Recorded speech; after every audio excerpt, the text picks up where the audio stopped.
सफेद शेर और बाघ का बदला। एक बार की बात है, जंगल में एक शेर रहता था जो बहुत ही नेक दिल था। वो जानवरों की मदद करता, उन्हें दुश्मनों से बचाता,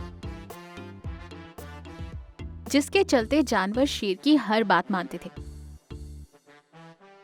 एक दिन हाथी और हिरन भोजन की तलाश में घूम रहे थे कि रास्ते में उन्हें एक छोटा सा सफेद शेर का बच्चा नजर आता है। उसे देखकर हिरन कहती है, इतने बड़े जंगल में तुम अकेले क्या कर रहे हो? मेरे माँ बाप एक हादसे में मर गए, तब से मैं अकेला ही घूम रहा हूँ, काफी दूर से आ रहा हूँ। उदास मत हो, आज से तुम भी हमारे साथ हमारे जंगल में रहो। आओ, हम तुम्हें हमारे दोस्त शेर के पास ले चलते हैं। ये कहकर वो उस बच्चे को शेर के पास ले जाते और सारी बात बताते।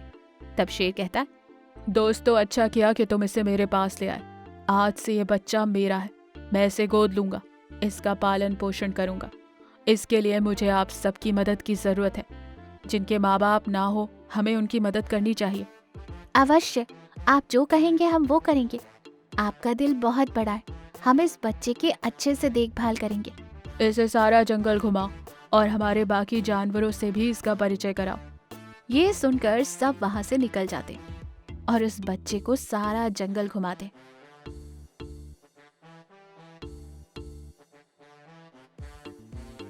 कुछ दिनों बाद वो बच्चा बड़ा होता है।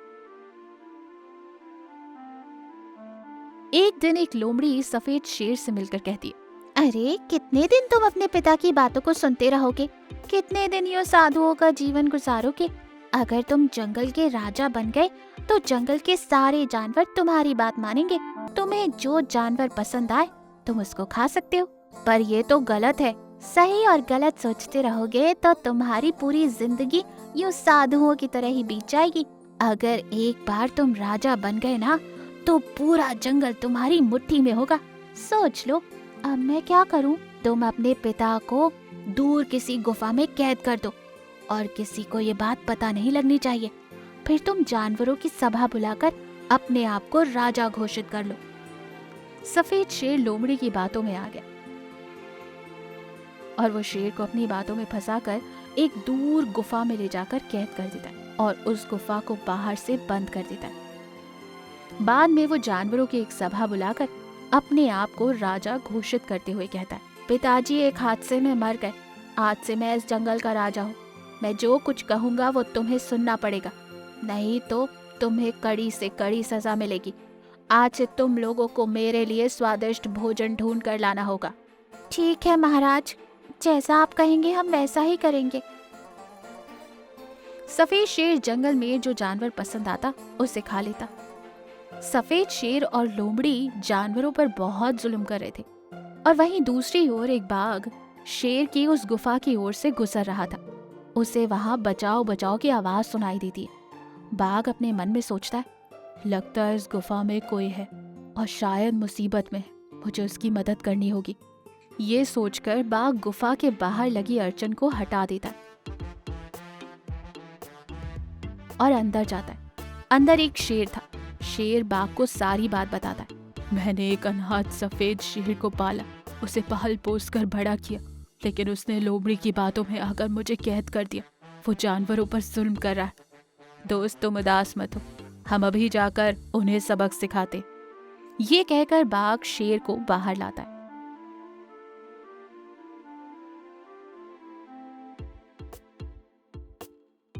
दोनों जानवरों के पास जाते। शेर को देखकर जानवर अपनी परेशानी बताते। तुरंत शेर और बाघ सफेद शेर के पास जाते। तुम एक अनाथ थे, मैंने तुम्हें पाल पोस कर बड़ा किया, बदले में तुमने मुझे धोखा दिया, मेरे दोस्तों को ही भोजन बनाकर खा गए।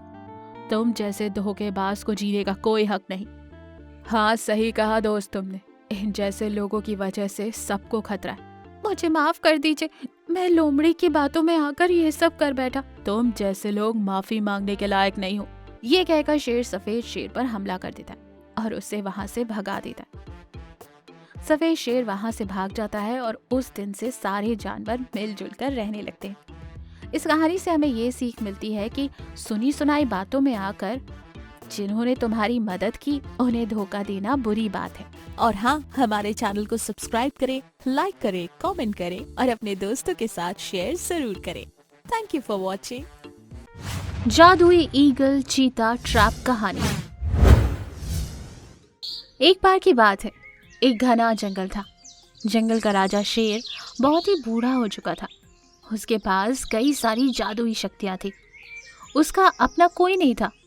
वो जंगल के जानवरों को ही अपना परिवार मानता था और अपनी जादुई शक्तियों से उनकी रक्षा करता था। जंगल के सारे जानवर अपने राजा से बहुत खुश थे। सब कुछ बहुत अच्छा चल रहा था कि तभी अचानक एक दिन विशाल चीता बाज उस जंगल में आता है। वो जानवर तो दो थे पर शरीर एक ही था और वो अपनी जादुई शक्तियों से कई सारे जंगलों को शमशान बना चुका था। और वो इस जंगल के जानवरों को देखकर अपने मन में सोचता है, कितने सारे जानवर हैं यहाँ। मुझे यहाँ खाने की कोई दिक्कत नहीं होगी।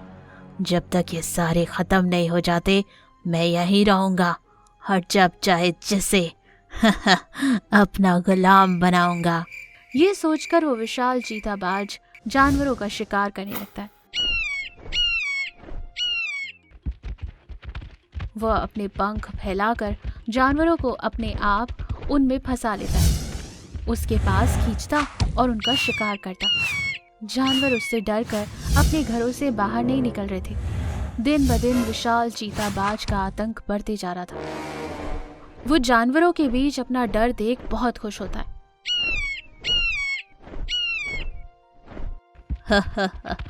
अरे वाह, यहाँ के जानवर तो कितने मजेदार हैं। इनका मांस खाकर तो बड़ा मजा आ रहा है। इन्हें खाकर मुझे ऐसा लग रहा है कि मेरी शक्ति और भी बढ़ रही है। यो चीताबाज बहुत खुश हो रहा था। जंगल के अब आधे जानवर कम हो गए थे। जब ये बात राजा शेर को पता चलती है तो वो गुस्से से दहाड़ मारते हुए विशाल चीताबाज के पास जाता है। अरे ओ राक्षस, तेरी हिम्मत कैसे हुई मेरे जानवरों का यूं शिकार करने की? मैं तुझे नहीं छोड़ूंगा। ये कहकर शेर विशाल चीताबाज पर हमला करने आगे बढ़ता है और गिर जाता है। ये देखकर विशाल चीताबाज जोर जोर से हंसने लगता है और कहता है, अरे ओ बूढ़े, ठीक से खड़ा तो हो नहीं पा रहा है और आया मुझे मारने। तू जानता भी है कि मैं कौन हूँ? मैं इस धरती पर सबसे शक्तिशाली जानवर हूँ। मुझे मारना किसी के बस की बात नहीं।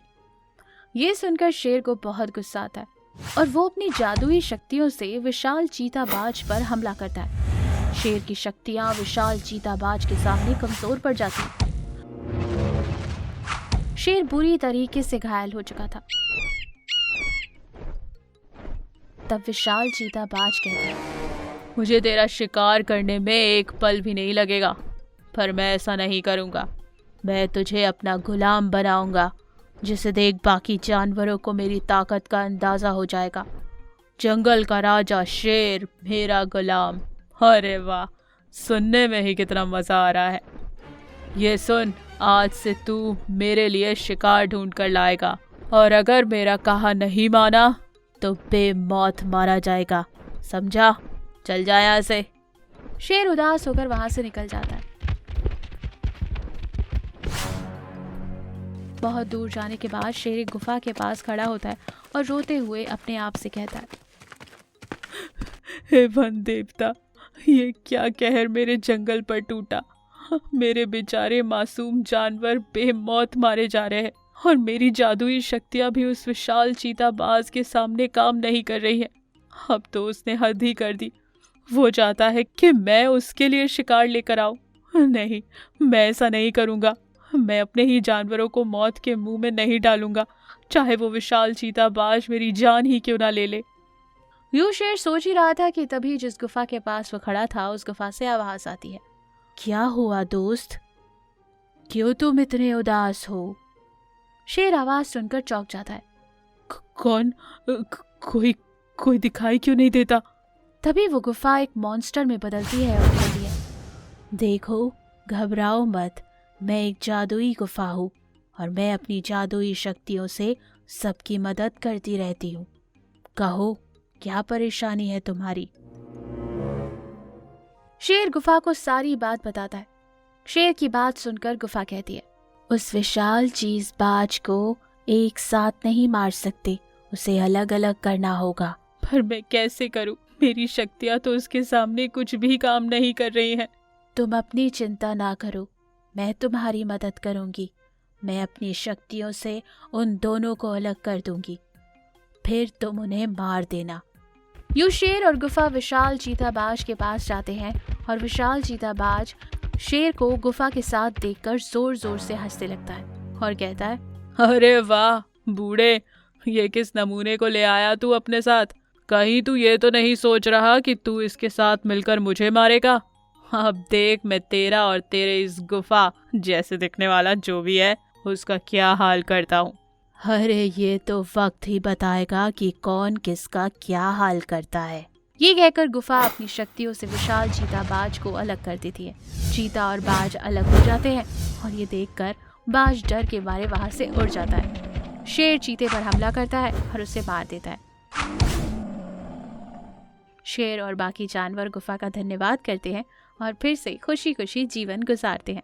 इस कहानी से हमें ये सीख मिलती है कि हर किसी में कोई ना कोई खूबी होती है, तो उसे अच्छे के लिए इस्तेमाल करना चाहिए, ना कि बुरे के लिए।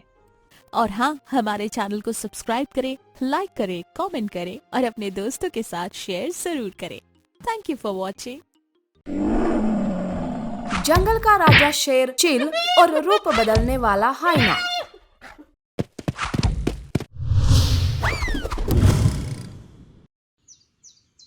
एक बार की बात है, एक घना जंगल था। जंगल में कई सारे जानवर रहते थे। राजा शेर बहुत ही दयालु था। शेर की एक मंत्री थी चील, जो शेर की बहुत ही वफादार थी। वो दिन भर जंगल में घूमकर जानवरों पर नजर रखती थी। अगर उसे थोड़ा सा भी खतरा महसूस होता तो वो आकर शेर को बता देती थी। एक दिन शेर और चील बातें कर रहे थे कि तभी वहाँ शेर का दोस्त लकड़बग्गा आता है। अरे दोस्त, कैसे हो? बहुत दिन बाद आए। क्या बताऊं मेरे दिल का हाल। मेरी बीवी और बच्चे को शिकारी उठा ले गए। अब मेरा इस दुनिया में कोई नहीं है सिवाय तेरे। यूं वो रोने लगता है। ये देख शेर उदास हो जाता है। दोस्त उदास ना हो, आज से तू मेरे ही जंगल में रहेगा। देख मना मत कर, तुझे मेरी दोस्ती का वास्ता। यूं लकड़बग्गा वही रहने लगा। चिल हर रोज की तरह जानवरों पर नजर रख रही थी कि रास्ते में कुछ जानवर मरे पड़े नजर आते हैं। उन्हें किसी ने बड़ी ही बेरहमी से मार दिया था। ये देख चिल एकदम से चौंक जाती है कि तभी वहाँ हथनी आती है। किसने मारा इन्हें इतनी बेरहमी से? क्या कोई बेरहमी से भी किसी को मार सकता है भला? पता नहीं हथनी बहन, किसने इन बेचारों को इतनी बेरहमी से मारा है। मैं अभी जाकर ये बात महाराज को बताती हूँ। चील जाकर शेर को सारी बात बताती है। शेर चील के साथ मरे हुए जानवरों के पास जाता है।